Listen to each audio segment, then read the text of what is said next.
हामिदन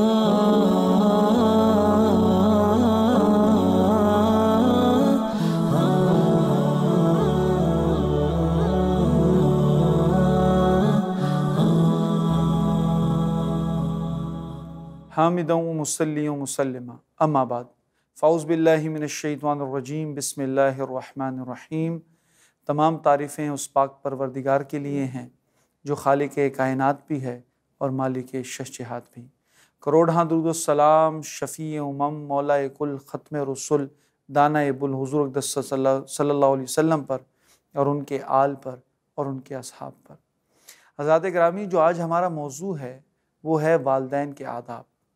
जैसे अक्सर व बेशतर मैं अपनी गुफ्तगू में कहता रहता हूँ that Islam is a complete code of life.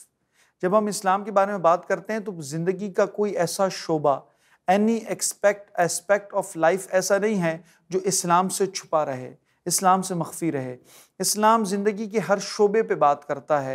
If a person is a parent, और वो बच्चा है या वो किसी सन है या बेटी है या बेटा है या कहीं कोई मैनेजर है या सर्वेंट है, वो किसी शोबे से ताल्लुक़ रखता हो, even if he is a student और अ टीचर, तो उसके लिए इस्लाम गाइडेंस है, उसके लिए होली प्रॉफिट रोल मॉडल हैं, उसके लिए इस्लाम एक कंप्लीट कोड ऑफ लाइफ है।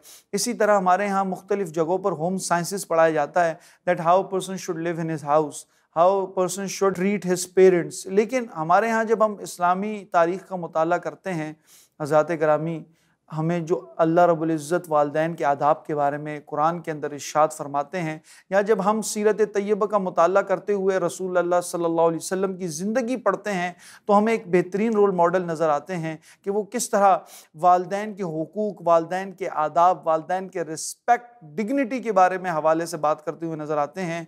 आज हमारा मौजू भी इस हवाले से है कि वालिदैन के आदाब क्या होने चाहिए। हज़रात गिरामी, अगर मैं कुरान के हवाले से हवाला जात आपके सामने पेश करूँ तो कुरान में मुख्तलिफ़ मकामात पर अल्लाह रब्बुल इज़्ज़त ने वालिदैन के आदाब को एड्रेस किया है।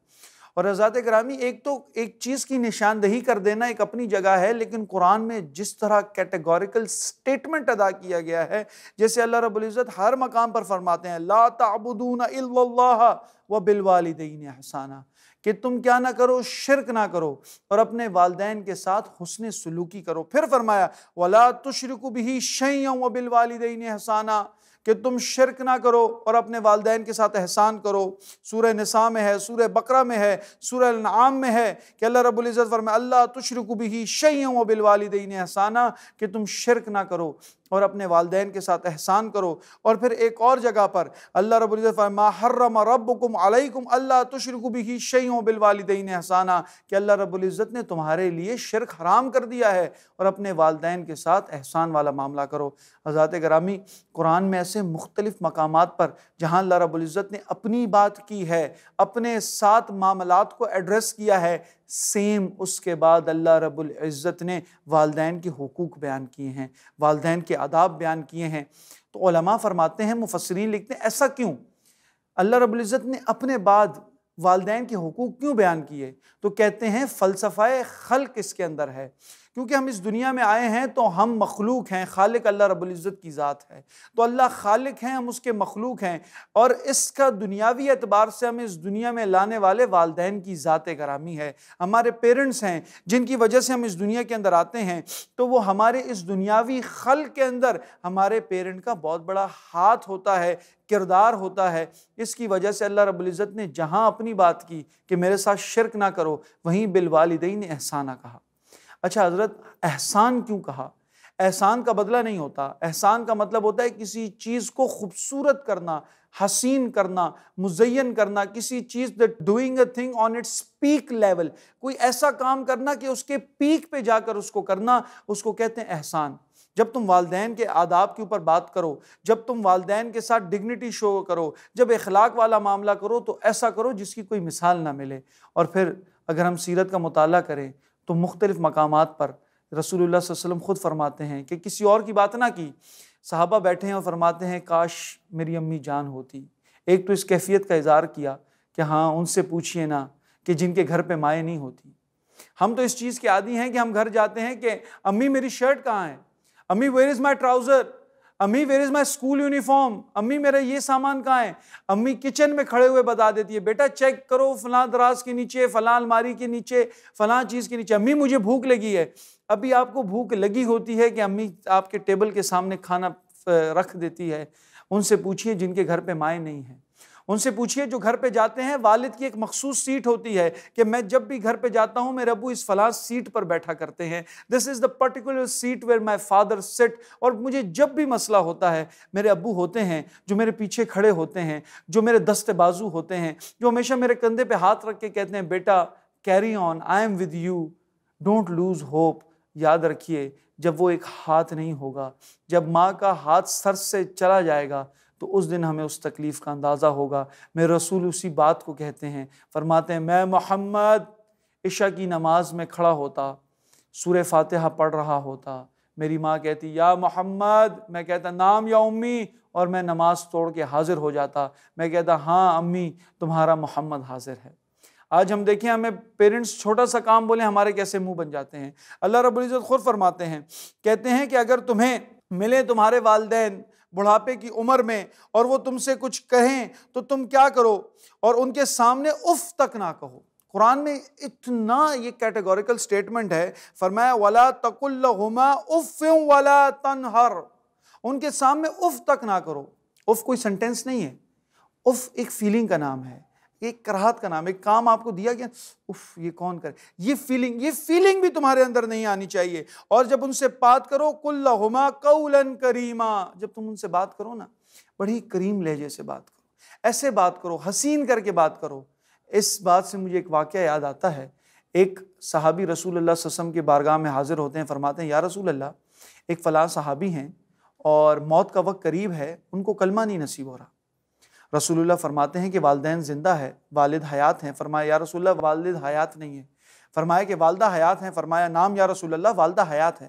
कहा नाराज़ है। कहा अर्ज़ किया या रसूलल्लाह हाँ वालदा नाराज़ है। फरमाते हैं किस वजह से नाराज़ है। फरमाया कि वो तो वालदा को मालूम। रसूलुल्लाह सल्लल्लाहु अलैहि वसल्लम वालदा के पास जाते हैं, कहते हैं तुम्हारा बेटा है, तुम उनसे नाराज़ हो। वालदा कहती है हाँ हाँ मैं नाराज़ हूँ। वजह क्या है। कहा बदतमीज़ी नहीं करता, क्योंकि सहाबी है, बदतमीज़ी नहीं करता, तेज़ बोलता है, जब बोलता है तो मुझे अच्छा नहीं लगता, इस वजह से मैं नाराज़ हूँ। तो रसूलुल्लाह सल्लल्लाहु अलैहि वसल्लम फरमाते हैं अम्मा जान उसको माफ़ करोगी। कहा नहीं नहीं माफ़ नहीं करूँगी। तो रसूलुल्लाह साहबा को फरमाते हैं जाओ लकड़ियाँ जमा करो, उसको जला दो। अब माँ है, माँ का दिल है, एकदम चीख उठती है नहीं नहीं नहीं मैं अपने बच्चे को जलता हुआ नहीं देख सकती। तो रसूलुल्लाह फरमाते हैं जब बच्चे को जलता हुआ नहीं देख सकती तो माफ़ कर दो। वो फरमाती हाँ हाँ मैं माफ़ करती हूँ। वहाँ वो रसूलुल्लाह सल्लल्लाहु अलैहि वसल्लम के सामने अपने बेटे को माफ़ करती हैं, यहाँ उन सहाबी को कलमा नसीब होता है। हज़रात गिरामी हम इस बात पर गौर करें, सहाबी हैं, मौत का वक्त करीब है, वालदा नाराज़ हैं, कलमा नहीं नसीब हो रहा, और रसूलुल्लाह सल्लल्लाहु अलैहि वसल्लम जनाजा पढ़ाते हैं और तमाम असहाब को जमा करते हैं और जमा करके बताते हैं सुन लो कि जो जिसकी वालदा उससे नाराज़ है उसका ना रोज़ा कबूल, ना हज कबूल, ना नमाज कबूल। कोई ये ना सोचे कि मैं मज़ारात पे जाऊंगा और मैं उनके सामने फ़लाँ जगह मैं वक्त लगा लूँगा, या फ़लाँ जगह मैं जाऊंगा बुज़ुर्ग के पास जाऊंगा तो मेरे तमाम गुनाह माफ़ हो जाएंगे, या मैं बैतुल्लाह का हज कराऊंगा, या मैं ज़्यादा क़याम व सुजूद में वक्त गुजारूंगा तो हाँ हाँ ये काम हो जाएगा। नहीं नहीं, मेरे रसूल फरमाते हैं अगर तुम्हारी वालदा तुमसे नाराज़ है तो तुम्हारा कोई अमल कबूल नहीं है। हज़रात गिरामी हम घर के बाहर हमेशा रोल मॉडल्स की तलाश में होते हैं। हम देखते हैं कि हमें कोई ऐसा शख्स मिले जो मेरे मुसीबत में काम आए। हम कभी ये नहीं देखते कि मेरी वालदा जब मैं घर से बाहर निकलता हूँ तो मुसल्ले पे बैठ के रोती है। जब मेरे पे मजबूरी आती है मुझसे ज़्यादा वो तकलीफ़ मेरी माँ महसूस करती है। तो इनकी कदर करें, जिन्होंने इनकी कदर की उन्होंने फलाह पाई।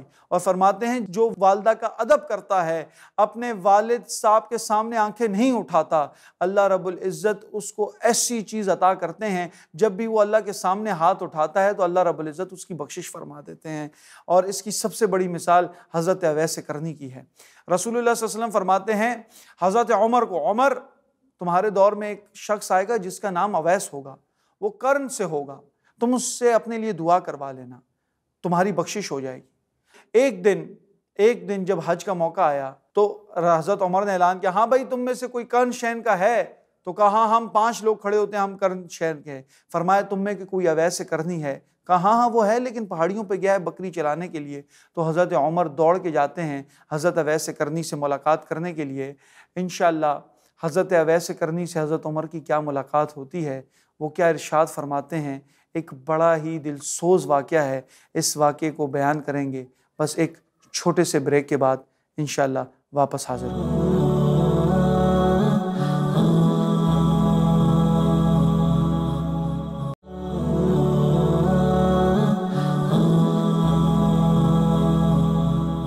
Welcome back. तो मैं हज़रत अवैस करनी के हवाले से बात कर रहा था। तो हज़रत उमर रवान दवां हो जाते हैं पहाड़ी की तरफ और अपने साथ हज़रत अली को ले लेते हैं। हज़रत अली और हज़रत उमर जब पहाड़ी की तरफ जाते हैं तो हज़रत अवैस करनी किसी दरख्त के नीचे तशरीफ़ फरमा होते हैं। तो हज़रत उमर अर्ज़ गुज़ार होते हैं कि तुम्हारा नाम अवैस है? वो कहते हैं हाँ हाँ मेरा नाम अवैस है। कहा तुम कर्न शहर के हो? कहा हाँ हाँ मैं कर्न शहर का हूँ। फरमाते हैं कि अवैस मेरे लिए दुआ करो।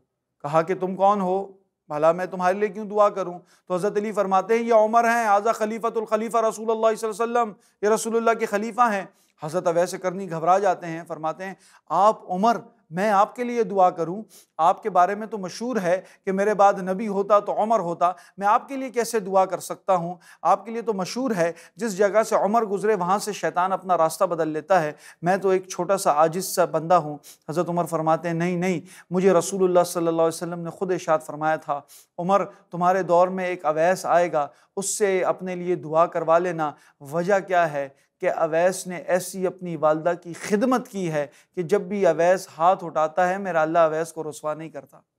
फरमाते हैं हज़रत अवैस करनी को बड़ा दिल था कि मैं रसूलुल्लाह सल्लल्लाहु अलैहि वसल्लम की ज़ियारत करूं, लेकिन उनको ज़िंदगी में रसूलुल्लाह सल्लल्लाहु अलैहि वसल्लम की ज़ियारत नहीं हुई, क्योंकि वो कर्न शहर में रहते थे और मक्का बहुत ज़्यादा दूर था। तो वो मक्का आकर रसूलुल्लाह सल्लल्लाहु अलैहि वसल्लम की ज़ियारत नहीं कर पाए, और क्योंकि उनकी वालदा बीमार थी तो वो वालदा की सेहत याबी में लगे रहते, उनकी खिदमत करते, और उनके अंदर ये तड़प रहती कि मैं रसूलुल्लाह का दीदार कर लूँ। और रसूलुल्लाह खुद अपनी कमीज़ के बटन खोल कर कर्न शहन की तरफ रुख होकर फरमाते, हाय हाय मुझे कर्न शहन से हवाएं आ रही हैं। और फिर हज़रत अवैस करनी हज़रत उमर को फरमाते हैं मुझे ये तो बताएं कि रसूलुल्लाह दिखते कैसे थे।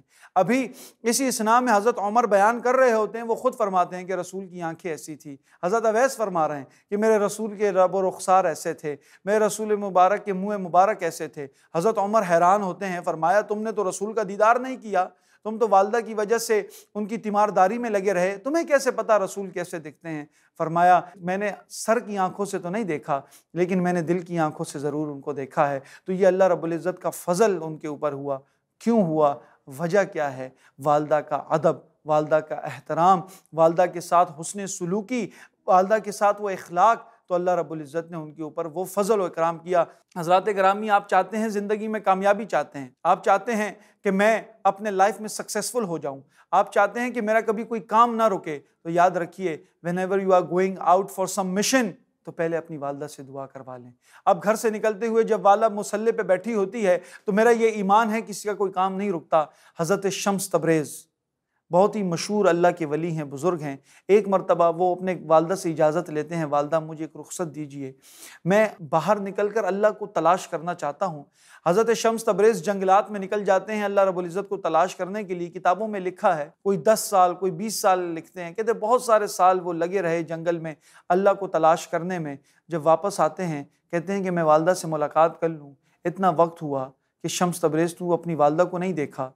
तो जब जाते हैं तो देखते हैं कि रात की पहर है, तो सोचा इतना वक्त तो वालदा के पास ना गुजार पाया, अब आऊँ रात के पहर वालदा को उठा के क्यों तंग करूँ, डिस्टर्ब करूँ। तो इंतज़ार करने लगे।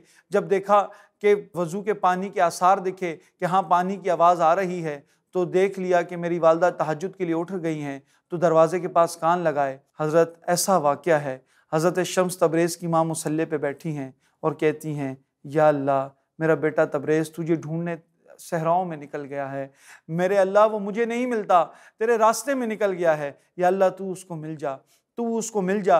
हज़रत शम्स तबरेज़ चीख मारते हैं, कहते हैं या अल्लाह मैं कितना नादान था, मेरा खुदा तो मेरे घर के अंदर था, या अल्लाह तू तो मेरे माँ की दुआओं में बसा हुआ था, मैं तुझे जंगलात में तलाश करता रहा। हाँ हाँ आपको रब मिल जाएगा अगर आपकी वालदा ने आपके लिए हाथ उठा दिए। हाँ हाँ आपका रब आपको तभी मिल जाएगा जब आपके वालिद के लबों से आपके लिए दुआए रहमत निकल गई। तो हज़रात गिरामी, अगर आपको जन्नत चाहिए, अगर आपको ज़िंदगी में कामयाबी चाहिए, अगर आपको उखरवी कामयाबी चाहिए, तो आप अपने वालिदैन की इज़्ज़त करें, अदब करें, हुस्न सुलूकी करें। अल्लाह रब्बुल इज़्ज़त ने जो फरमाया उफ़ भी ना करें बल्कि क़ौलन करीमा, उनके सामने हुस्न सुलूकी से पेश आएँ। असल में मसला कब शुरू होता है? जब हमारे अंदर ज़िंदगी में मसावात नहीं है, हम हर चीज़ को एक प्रॉपर डायमेंशन में लेकर नहीं जाते। हमारे यहाँ जब शादी हो जाती है तो जब घर पे एक और औरत जब बीवी की सूरत में आती है तो मुख्तलिफ हम प्रायोरिटीज़ में पड़ जाते हैं। हम कहते हैं वालदा ये कहती है, बीवी ये कहती है,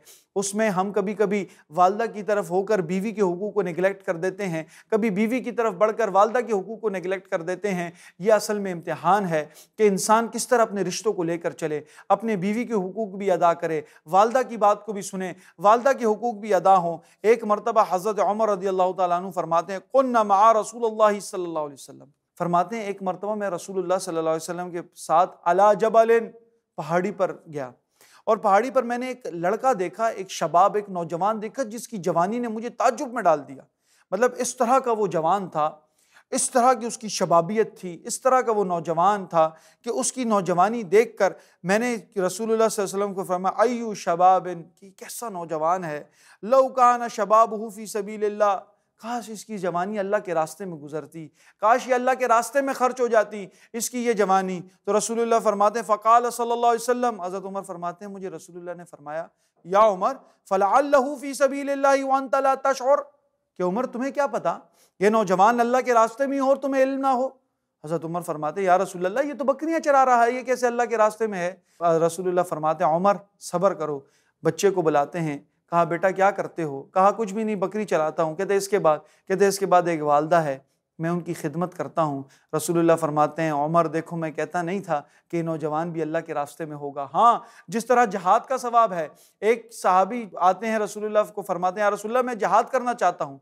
रसूलुल्लाह फरमाते हैं वालदा जिंदा है, फरमाया हाँ हाँ, कहते जाओ उनकी खिदमत करो, यही जिहाद है। आज हम देखें वालदा घर में बैठी बीमार हैं, हम बाहर निकल कर मुख्तलिफ एम और एम्बिशन के लिए जा रहे होते हैं। वालदा घर पर बीमार है, हम बच्चे जा रहे हैं टूर्स पर। वालदा घर पे बीमार है, हम दरगाहों पे चक्कर काट रहे हैं कि काश हमारी इससे बख्शिश हो जाएगी। नहीं नहीं नहीं, आपकी वालदा घर पर है, अपनी वालदा की खिदमत करें। और फिर रसूलुल्लाह सल्लल्लाहु अलैहि वसल्लम फरमाते हैं अब जिनके वालिदैन इस दुनिया से चले गए, बहुत सारे हजरात कहते हैं कि अब दुनिया से चले गए हैं, अब हम क्या कर सकते हैं। हाँ हाँ, अब भी आप उनके लिए दुआ करें, आपके हुस्न सुलूकी का सवाब आपके वालिदैन को भी मिलेगा। आपके ऊपर फ़र्ज़ है कि आप अपने वालिदैन के लिए दुआ कीजिए। जैसे हम पढ़ते हैं रब्बी जअलनी मुकीमस्सलाति व मिन ज़ुर्रियती रब्बना व तक़ब्बल दुआ रब्बना ग़फ़िर ली व लिवालिदैया व लिलमुमिनीना यौम यक़ूमुल हिसाब, कि इसमें जब हम नमाज़ पढ़ते हैं हमेशा तो अपने वालिदैन के लिए भी दुआ करते हैं, अपने वालिदैन के लिए दुआ किया करें। जैसे और फिर आपके ऊपर हक़ है कि आप वालिदैन की क़ुबूर की ज़ियारत करें, उनके ग्रेव्स पर जाएं, उनके लिए दुआ करें। जैसे रसूलुल्लाह फरमाते हैं मन ज़ारा क़ब्र उम्मिही, कि जब कोई अपनी वालदा या अपने पेरेंट्स में से किसी के कब्र पर जाता है ना, ज़ियारत करता है, औ क़ब्र वाहिदिन, या उनमें से किसी एक की कब्र पर जाता है, मिन क़राबतिही, अपने करीब अक़रबा, तो क्या फरमाते हैं, तो क्या हमें हज मबरूआ का सवाब मिलता है। ये इंसान के लिए कितनी फजीलत की बात है कि अपने वालिदैन की कब्र की ज़ियारत करने ही जा रहा है और उसको हज मबरूआ का सवाब मिलता है। हमारे यहाँ हज़रात गिरामी एक और मुख्तलिफ चीज़ है, हम अपने बच्चों को दुनियावी तमाम तालीमें तो हासिल करा देते हैं। अगर मैं देखता हूँ हमारे पास लोग आते हैं, कहेंगे मुफ्ती साहब वो मामला ये है कि बच्चे इज़्ज़त नहीं करते, बच्चे एहतराम नहीं करते। मैं कहता हूँ कि आपने बच्चों को तालीम क्या सिखाई। हम बच्चों को ओ लेवल्स, ए लेवल्स, हम बच्चों को ये तो बताते हैं सुकरात क्या कहता है, हम बच्चों को ये तो बताते हैं कि हाँ मेरे बच्चों क्या एरिस्टोटल क्या कहता है, अब्राहम मैस्लो के क्या कवानीन हैं, हम डिकार्ट की सारी थ्योरीज तो बढ़ाते हैं। हम कहते हैं दुनियावी तौर पे मेरा बच्चा बड़ा स्टेबल हो जाए, लेकिन हम क्या बच्चे को दीनी तालीम देते हैं? जिस बच्चे को ये नहीं पता कि मेरे रसूलुल्लाह सल्लल्लाहु अलैहि वसल्लम की तर्ज ज़िंदगी क्या थी, जिसको ये नहीं पता how my prophet is a role model for me, जिसको ये नहीं पता दैट हाउ होली प्रॉफिट सल्लल्लाहु अलैहि वसल्लम ट्रीट चिल्ड्रंस, जिसको ये नहीं पता कि मेरे रसूलुल्लाह सल्लल्लाहु अलैहि वसल्लम अपनी ज़िंदगी कैसे गुजारते थे, तो हम उससे क्या उम्मीद रखें। अपने बच्चों को दीनी तालीम सिखाएं, अपने बच्चों को इस्लाम सिखाएं, अपने बच्चों को इस्लामी तर्ज अमल सिखाएं, अपने बच्चों को बताएं मेरा बेटा व्हाट इज़ द ट्रुथ, मैं अपने बच्चे को बताएं मैं बच्चा व्हाट इज़ फॉल्स, और जो आप करेंगे बच्चे आपकी कॉपी करेंगे। और अपने बच्चों के सामने कुरान पढ़ें। मैं कभी देखता हूँ ना जो माँ कुरान खोल के बैठती है, उसकी छोटी सी बेटी सर पे दुपट्टा बांध के तोतली ज़बान से औज़ु बिल्लाह पढ़ती है तो मेरा रब कितना खुश होता है। जब छोटा सा बच्चा अपने बाप को जानमाज़ में नमाज़ पढ़ते हुए देखता है, उसको समझ नहीं आता कि क्यों सजदा हो रहा है, वो वैसे ही सर पे झुकता है जानमाज़ पर और अब एक ठोकर सी मारता है, मेरा रब कितना खुश होता है। हदीस है कि एक मरतबा नबी करीम सल्लल्लाहु अलैहि वसल्लम एक कब्र मुबारक से गुजर रहे थे और गालिबन हज़रत ईसा के बारे में भी मशहूर है कि वो एक कब्र से गुजर रहे थे और वो देखते हैं कि एक शख्स को अज़ाब कब्र हो रहा था और बाद में उस शख्स से अज़ाब कब्र हट गया। फरमाया इस शख्स से अज़ाब कब्र क्यों हट गया? कहा कि इसका बच्चा है और उसने पहली बार कुरान शरीफ पढ़ा है, उसने अपनी तोतली ज़बान से औज़ु बिल्लाहि मिनश शैतानिर रजीम पढ़ा है, मेरे रब को इतना पसंद आया, मेरे रब ने इसके गुनाह माफ़ कर दिए। तो अपने बच्चों को दीनी तालीम सिखाएं। रसूलुल्लाह सल्लल्लाहु अलैहि वसल्लम फरमाते हैं जिसका बेटा हाफिज होगा, अल्लाह क़यामत के दिन उसके वालिदैन के सर पे सोने का ताज पहनाएंगे और कहेंगे कि ए इसके वालिदैन, बच्चे तू कुरान पढ़ता जा, और वालिदैन को कहेंगे तुम जन्नत की सीढ़ियाँ चढ़ते जाओ। तो याद रखिए कि जब हम अपने बच्चों को दीनी तालीम सिखाएंगे, जब हम अपने बच्चों को इस्लामिक आइडियोलॉजी पढ़ाएंगे, जब हम अपने बच्चों को सिखाएंगे कि मेरे बेटा दीन क्या होता है, मेरा बच्चा इस्लाम क्या होता है, मेरा बच्चा इखलाक क्या होता है, फिर बच्चे को असल में इस्लाम का मालूम होगा।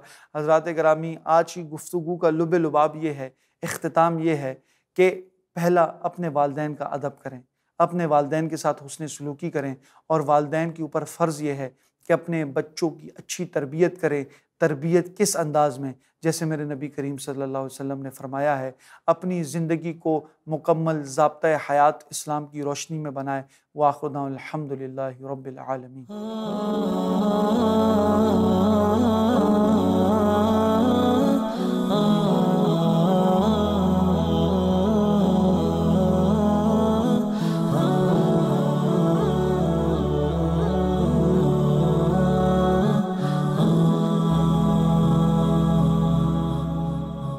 Oh